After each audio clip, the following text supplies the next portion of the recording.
everyone, and welcome back. I'm John Lincove. I'm Jake Fisher. And I'm Mike Monticello. And this week's episode, we're going to start out talking about a car, the drive of the week, if you will, which is a 2022 Mercedes-Benz C300 4MATIC. The version that we have is with the 255 horsepower, 2-liter turbocharged 4-cylinder with a mild hybrid setup, according to Mercedes, a 9-speed automatic. Mike, before we get to you, I have to give a little bit of background on this car because of the pricing. It starts at $45,550, but after the $1,050 destination, we rang up about $13,000 of options on this one. Some of it for the, 1,700 driver assistance package with adaptive cruise control, active lane change, and steering assist. We also have a parking assist package for $1,000. But it also has on something that affected, that impacted some of the ride quality, the $3,050 AMG line night package, and one of the packages that added in the different sports suspension. Yeah, right. Suspension. So total came out to $59,970. Mike, you've spent a ton of time in it and you've done a lot of the writing on it. What's your first impressions on it? What do you think about it and some of those extra features? Well, yeah, if I can just backtrack just for a second, John, what you were talking about. So obviously things like the driver assistance package and the parking assist package, we want those things in the cars if we can get them without having to spend a ridiculous amount of money, because we want to evaluate them, right? And Jake can certainly speak to that. We do want to evaluate all these different types of systems, active safety systems, driver assistance systems. We do want to experience those. In this day and age where it's hard to get new cars and we don't want to wait around months to order every car, which if you can do that, that's great, but we can't. We need to get the cars as soon as we can because we have to get the information out to you folks out there. So we ended up with something that we probably wouldn't have gotten. I don't think we would have gotten this $3,050 AMG line, and we wouldn't have had this sports suspension. So just want to make that clear.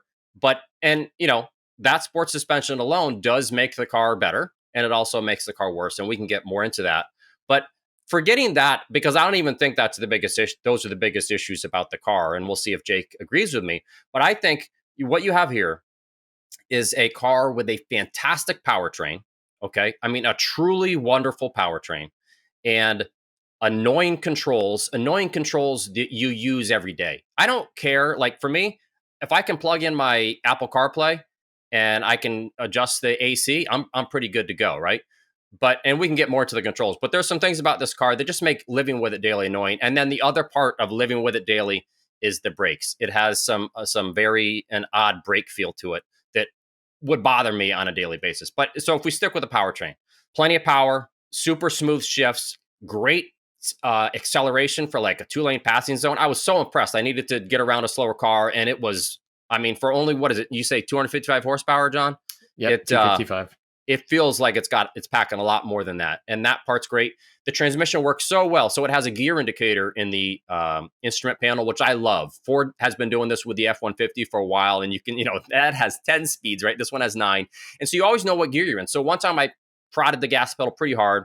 And I think it went from 7th to 5th, the C-Class I'm talking about.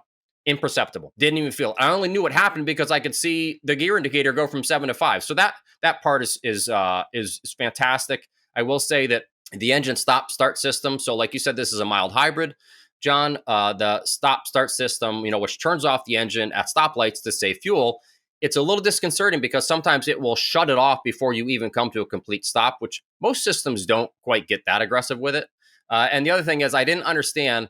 I like to always have my AC in manual mode, so, and you could see then it went from whatever setting I had it on, it dropped it down a few clicks. And I thought that was one of the benefits of the mild hybrids is that they don't turn off the AC. I guess in this case, it's not turning the AC off, it's just turning it down. So I found that a little annoying, especially when it's hot like this in the summer.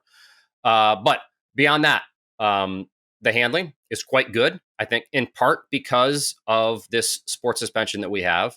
I think the steering is too light, doesn't give enough feedback, but it really does stick through corners really nicely. The chassis is very responsive. If you're going midway through a corner, you're like, I gotta back off a little bit to keep me on my line. It's very responsive to that.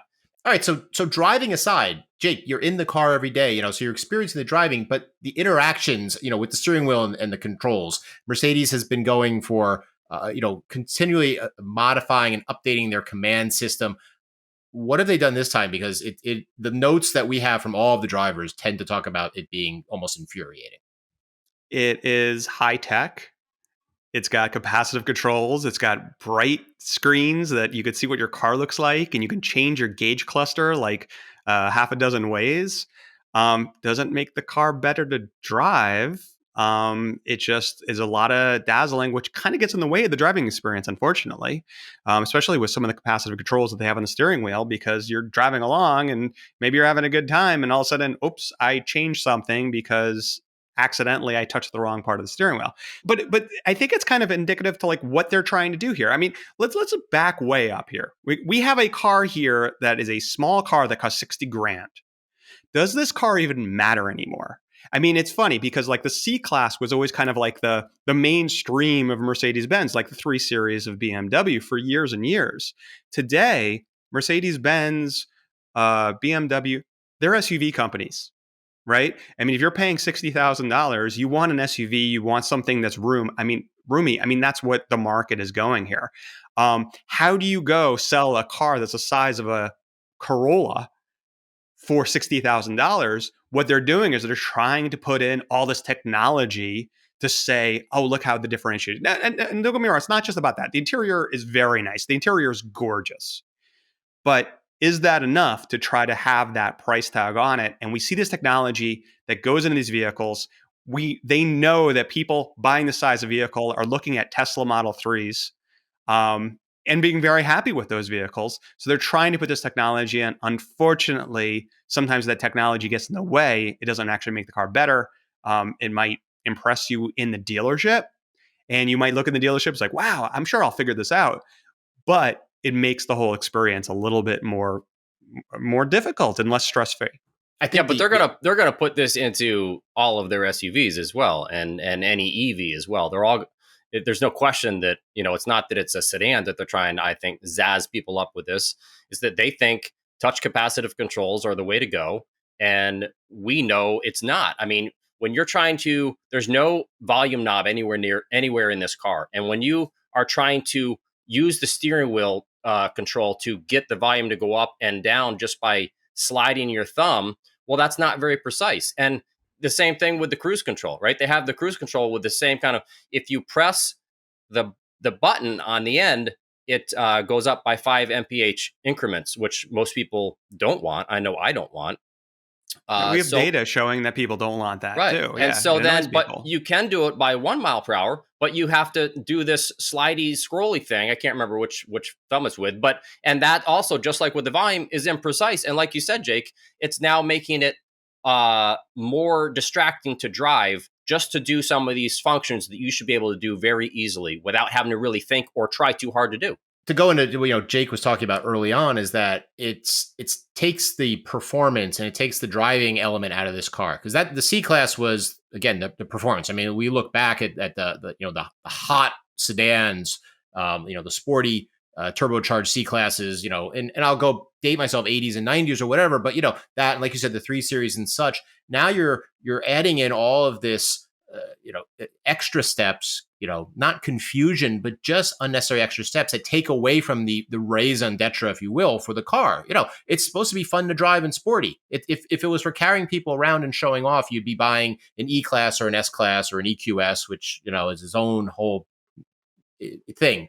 But like you said, Monty, I mean, I find it interesting that they've changed the touch capacitive so much from those little pads now to the slide thing, which is an awkward thing to do. You're working on multiple planes at the same time. That really stymied me for being precise, let alone trying to do it on the sunroof. That right. Was awful. Yeah. Jake, go on. But it's like this technology is just constantly in your face. And let's talk about the C-Class for a second, right? I mean, there's a rear drive platform. This is kind of the entry level into getting to what people will say a real Mercedes-Benz, right? I mean, there's a lot of front drive platforms that are less expensive, but this is kind of like a real, solid piece of vehicle.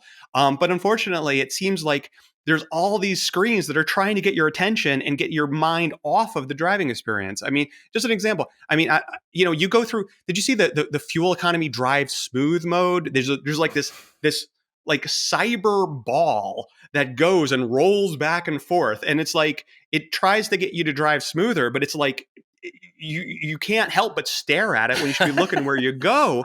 I mean, the same thing with the navigation system. It's like, oh, and there's 3D things, but it's down here on this screen, and you're looking down there. You should be looking where you're going. So unfortunately, all this stuff is like getting your mind off of where it should be. Well, that's why there's the augmented reality. There's the adaptive cruise control with the active lane change and everything put up there so that, you can stare at the ball and turn your signal on and the car will just move over. So now you use the word experience, and that's what it is. It's become the interior experience. It's like going to the movie theater, and it's like, well, what have they got? Well, they have a screen in front of you and you can summon for food and you could recline. Like, well, am I here for the movie or am I here just to, hang out and drink? Don't get me wrong. Some kids' movies, I want to do that, but it's the experience of driving the car, so do I just go for the A-Class and just be like, well, whatever, it's an appliance, and that's what it is. Is it a home theater appliance that happens to move around, or is it a vehicle for driving? I actually want to get back to something that Monty said, which was on point. This is not just the thing that they're going to put in the C-Class. Every once in a while that happens. And this is going to be, they're going to put this on a lot of the vehicles, but it's like, honestly, this is the issue that we're seeing with luxury vehicles right now, because even for their SUVs, when you've got really nice vehicles from mainstream automakers, like, you got the Hyundai Santa Fe or the Kia Telluride that are really impressive in what they do. You see more and more of, some of these German automakers or some of these luxurious automakers trying to differentiate themselves because they can't anymore when it comes to ride and handling. They can't anymore when it comes to interior quality because the mainstream vehicles have gotten so good. And unfortunately, it's not about, oh, we'll differentiate ourselves by making, it used to be that way, right? It used to be you get a C-Class 20 years ago. It's like, wow, it's so quiet and it rides well and it's so quick. Well, now the mainstream vehicles do too. So now they're differentiating themselves all across the board with this technology that doesn't make driving better. So it's all about being dazzling. Is that what you're saying? Like in the showroom and stuff? Yeah. Yes, it does. And it unfortunately for the manufacturers, the more advanced of the technology shows up in our reliability data as being problematic. Yeah. So that, which sullies the experience. And honestly, it sounds like a broken record, or it sounds like an old guy saying it. I don't want to own some of these 10 years down the road just from the fear of the cost of replacing and repairing some of the stuff. Or if it's just, what will be outdated and NLA, no longer available. That is a concern for picking up some of these models as used cars. Can we talk about one more thing that's not related actually to controls in any way? We certainly can. And that's the brakes.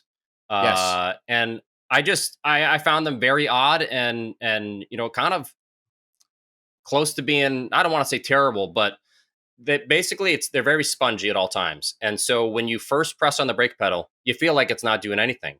And then when you get further into the pedal stroke, it comes on too strong, I think because of the regenerative braking. And so it's a very difficult pedal to, it's just difficult when you feel like you press, nothing's happening, get further in. Oh my gosh, now way too much is coming on. So it makes it difficult to modulate. And actually, beyond that, the transmission, you can feel it downshifting when you're getting close to a stop. So now you've got this kind of weird, spongy, wonky brake pedal and the transmission downshifting, which we don't typically feel in automatics. You don't usually feel like how much it's downshifting as you're coming to a stop. So now you're constantly having to, my point is, I have a point. You're constantly having to modulate your pressure on the brake pedal as you're coming to a stop. And it's something we see in true full hybrids, not typically mild hybrids, and we see with electric vehicles. It was surprising to see it here. Jake, I think you found something similar with the brakes. Well, it's there. It's exactly as you described. So, I think everyone who drives the vehicle really, really finds that. But again, I just keep going back to, is there a market really anymore for a small car this price? And maybe it makes sense in Europe, where you need, I need a small car to get through the streets in Luxembourg or something like that. But it's like, here, people could get a lot more for their money. People can. I mean, in a look at me factor, I think it would matter. I'll say Los Angeles. Is it a Houston car? Is it, it's an appearance. It's small. A ton. These are leased. I mean, people aren't necessarily dropping 60 grand. A lot of these are leased. They used to depreciate like stones, not anymore. But it is kind of look, and in those areas you can get away with a ride quality like this. I mean, we wouldn't say anyone in the Northeast should get, or the Pacific Northwest or Midwest should get something with the AMG suspension package simply because of the ride quality being so harsh. But for those people in that market, say you're on the West Coast or whatever, they're going to buy a Tesla and they're going to be super happy with it. And the Tesla drives so nice. Getting a Tesla Model 3, you could certainly get a very nicely equipped Tesla Model 3 for the same kind of money, and that has a presence as well. Probably better. The next C will, look, the next Boxster, Porsche Boxster is going to be electric. The next C will be electric. This was, it's a 7-year plus gestation period. Planned well in advance. It likely. Or it has a great chance of being the one of the last, if not the last, gasoline powered C-classes, and it'll be a true Model 3 competitor with an even more confusing set of controls. Well, but it's like just sit here for a second and pause. How far ahead Tesla is? Yeah. I mean, it's like this mainstream automakers are still trying to play catch up, and are still putting out new models that just aren't there. Hold it. Do you mean they're far ahead with their infuriating controls, or they're far ahead with? Well, look. I'll take Tesla controls over these. Honestly, there's reasons why they're good and some reasons why they're bad, but it's like they don't have the capacitive, accidental ones. They are putting them on the Tesla Model S, but fortunately, the Tesla Model 3 is a little bit not like, oh, surprise, I've changed stuff like this is. Yeah. Yeah. Well, you can read about our report on the Mercedes-Benz C-Class on consumerreports.org. There's definitely a lot there. The logbook notes alone are huge. And I'll give a little tease. We'll have some stuff on the Mercedes-Benz EQS as well, which has its own host of controls and driving experience to talk about. It's got the hyperscreen. And at that note, we're going to move on to our audience questions. As always, please send your questions, send your video questions, send your comments, TalkingCars@iCloud.com. Definitely love the video questions, but just send them on. Send about technology, send it about EVs, send it about reliability, whatever it is, we'll answer it. TalkingCars@iCloud.com.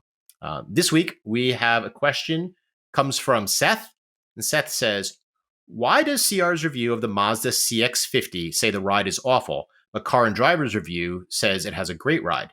CR says it has harsh impacts, and Car and Driver says its ride is softer than the CX-5. What's up with the discrepancy? Both tests were on large wheels. I can't find one to test drive, so all I have to go off are reviews. So someone wants us to throw some shade at Car and Driver, or they're trying to get, a Sharks and a Jets thing going. Yeah, talk about aging myself. Anyhow, Jake, well, we all talked about this one. Jake, you had a point initially about this, and then we'll go to Monty, who, for some of the testing, but a difference in the vehicles that Car and Driver drove and compared versus the ones that we drove and are comparing it to.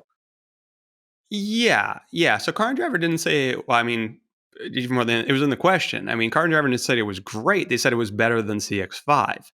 The point is that what you have to understand is that Car and Driver, when they test the CX-5 or they test the CX-50, or I'm not just calling it Car and Driver, but most other places that are not Consumer Reports, the way they test vehicles are the vehicles that are delivered from the manufacturer.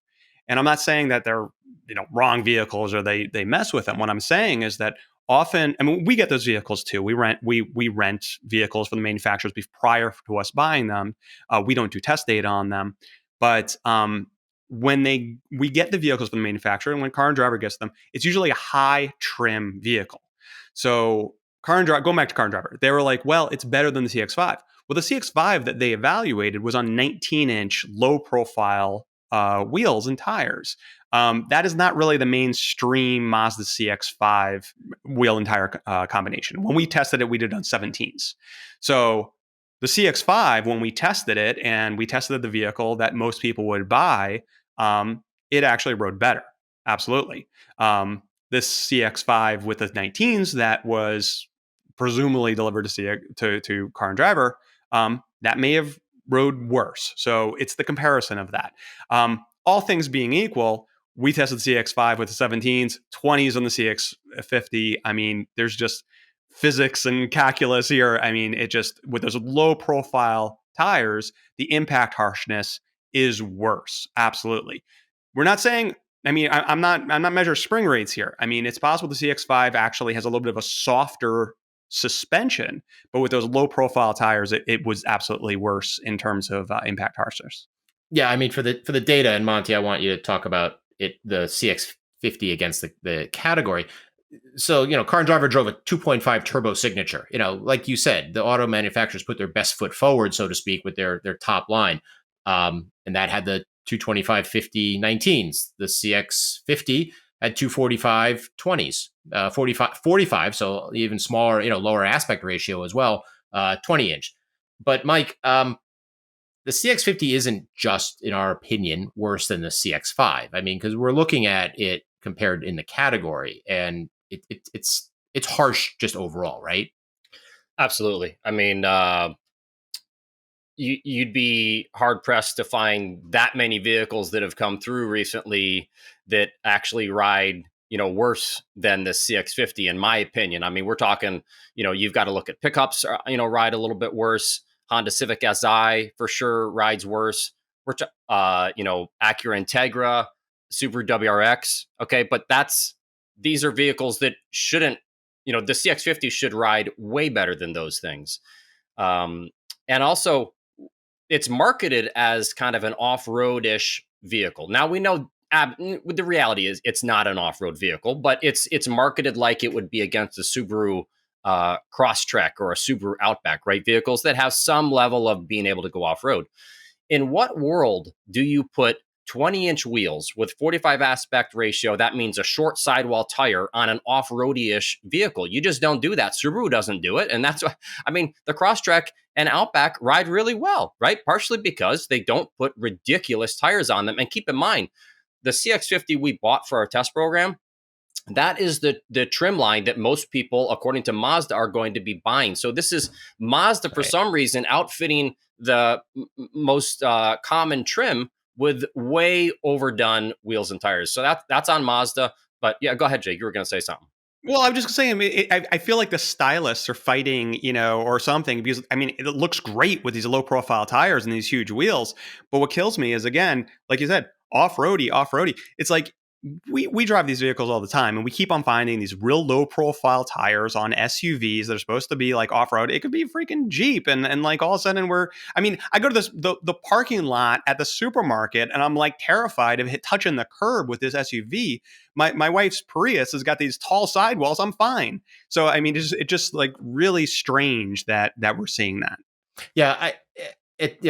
To wrap it up, it's a really good question. It does highlight the difference between buying a mainstream version of a vehicle to test like we do, but we do rent the similar vehicles to what Car and Driver gets from the manufacturers to test, and it is noticeable. But Jake, to your point, totally, I'm not sure where the form and function trade-off has gone so much to form that it's impacting the function. Haha, there's the pun. And then also the costs that some people are going to get with these, particularly, in winter areas, where you're going to hit frost heave potholes and such. These low profile tires are expensive and they're easily damaged. It's not just an Audi S or, Mercedes-Benz, AMG C-Class. You could really damage a 45 series tire and be out a lot of money just for styling. So very good question. Yep. Thank you very much. Hope it answers, we gave you a good answer for that. That'll do it for this episode. As always, send us your questions, talkingcars@icloud.com. This episode was produced by Dave Abrams and edited by Anatoly Shumsky. Thanks for watching, and we'll see you next time.